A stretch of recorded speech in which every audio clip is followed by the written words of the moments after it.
What's going on, everybody? It's AG here. So today we're going to be talking college football playoff and specifically the SEC. So I'm going to be telling you today the 7 teams in the SEC that have a chance of making the college football playoff. Now, these aren't necessarily ranked in order of likelihood to make the playoff, but they are ranked in order of power rankings for me. So with that being said, let's get started. Now, while we're moving along, let me know down in the comment section what SEC teams do you think can make the college football playoff that I left off the list. But starting off number 7. We have Tennessee. All right, Tennessee, reasons for optimism here. They've actually done pretty good under Josh Heupel, historically in the SEC these past few years. And they also have improved this roster from last year, I thought, which wasn't a terrible team last year. Joe Milton's gone at quarterback. That's an instant improvement. You've got Nico coming in at quarterback. He's going to be, I think, a pretty good one at quarterback. The reason I think they have a chance to make the college football playoff now, not likely. They are the 7th team in the SEC, in my opinion, but with the changes to the playoff, expanding to 12 teams, you can lose 2 or 3 games and still make the playoff, no problem.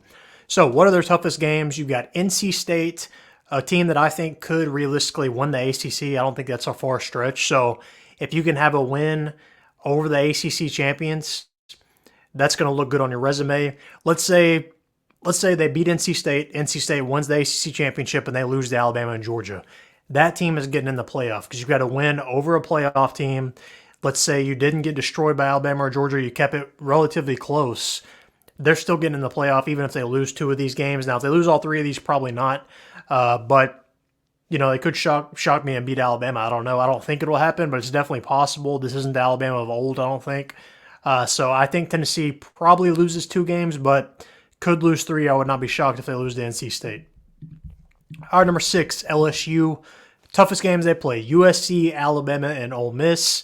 As of right now, I've got LSU with 2 losses to Alabama and Ole Miss, but I think that USC win is going to look pretty solid. I think USC is going to be kind of top 25-ish this year, so they should be a good team. What I've got right now as far as comparing college football playoff resumes going forward, right now my predictions are LSU has 2 losses, and then you've got like a 1-loss NC State, for example, that lost to Clemson. Let's say they beat Tennessee. Let's say they lose to Clemson in the ACC championship, but they have a win over Clemson as well in the regular season. Who are you taking? A 1-loss ACC team that lost in the ACC championship, or are you taking a 2-loss LSU team? That's what the debate's kind of going to come down to, because how many teams from the SEC do you want in the college football playoff? That's kind of what it's going to come down to argument-wise. Number 5, Missouri. Really good season last year, actually, kind of a surprising one. Had some fairly close games with teams I didn't think they would be able to play with, But this season, they've got a manageable schedule. All right, Texas A&M, they should be able to beat them. A&M's got a lot of turnover from last season. Oklahoma, that's another one they should be able to beat. I don't think Oklahoma's going to be very good this season. There's a reason they're not on this list.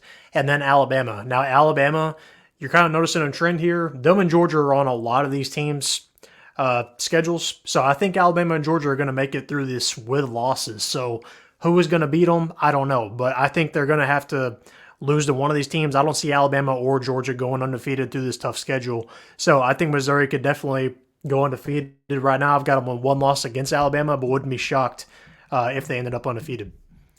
Next up, number 4, Ole Miss. Toughest games this year, LSU, Oklahoma, and Georgia. So they avoid Alabama. They avoid another team we haven't talked about yet. But they've got Georgia and LSU. Now, similar to what I talked about with LSU, if you can only lose 2 of these games, let's say you lose to Georgia and LSU, you're probably still sneaking in somehow. Again, I'm not super high on Oklahoma. I know a lot of people are. They're in a lot of people's top 25s. They're not in mine. I'm not too high on Oklahoma this year. I thought they're going to take a step down without Dylan Gabriel, but they may shock me. I don't know. But Ole Miss has loaded up this roster. Jackson Dart is back. Lane Kiffin's done a really good job in the transfer portal loading up this defense. I think Ole Miss is going to be legit this year. I've got them in my preseason top 10. I've got them only losing to Georgia right now, but similar to what I said with the last team, Missouri, Georgia's probably going to lose to somebody just with the schedule they play. So could it be Ole Miss? I doubt it, but it's definitely possible. And Ole Miss, I think, can get in with 1 loss for sure, maybe even 2. All right, next up we have number 3, Alabama. Toughest games they play, Georgia, Missouri, LSU. So Alabama plays a pretty tough schedule. They only avoid one of the teams I'm still going to talk about here, but they do play Georgia, play Missouri, play LSU, all teams that I've had on this list. So that's going to be tough. Nick Saban's gone. They've got a lot of roster turnover as well. Now, you do have your quarterback back, and that's definitely going to help you having Jalen Milroe. But how is his offense, talking about Kalen DeBoer, the new head coach, how is his offense he had at Washington going to mesh with Jalen Milroe's skills? We're going to find out soon enough. Now, he lost a lot of transfers out with that mass exodus after Saban left. You lost Caleb Downs to Ohio State, for example. You lost Isaiah Bond to Texas. So there's some question marks here, but I think Alabama's going to be good enough to even, off of name recognition alone, if they only have 2 losses, I think they're going to get in. They do play Wisconsin in the non-con as well. That one's going to be tough. All right, number 2, Texas. Toughest games they play, Michigan, Oklahoma, and Georgia. So they avoid Alabama. They avoid everybody else on this list except my number 1 team.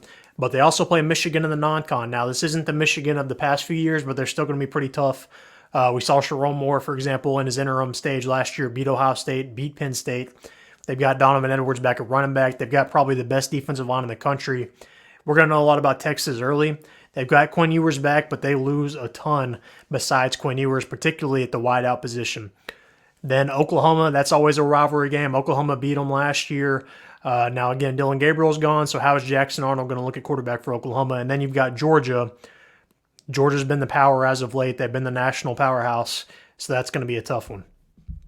All right, and number 1, I've got Georgia. All right, toughest games they play, Alabama, Texas, and Ole Miss. That's number 2, number 3, and number 4 for me in my ACC power rankings. They also play Clemson in the non-con.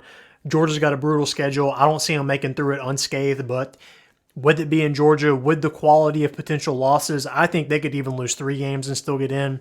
And heck, if Clemson goes undefeated and win the ACC, they could probably lose 4, but that's not going to happen. But I do see them losing probably at least 2 games, but we're going to find out who that's to. But those are my SEC teams I think can make the college football playoff. Who would you add to this list? Who would you take off this list? Let me know. Comment down below. Make sure to like this video, and most importantly, subscribe.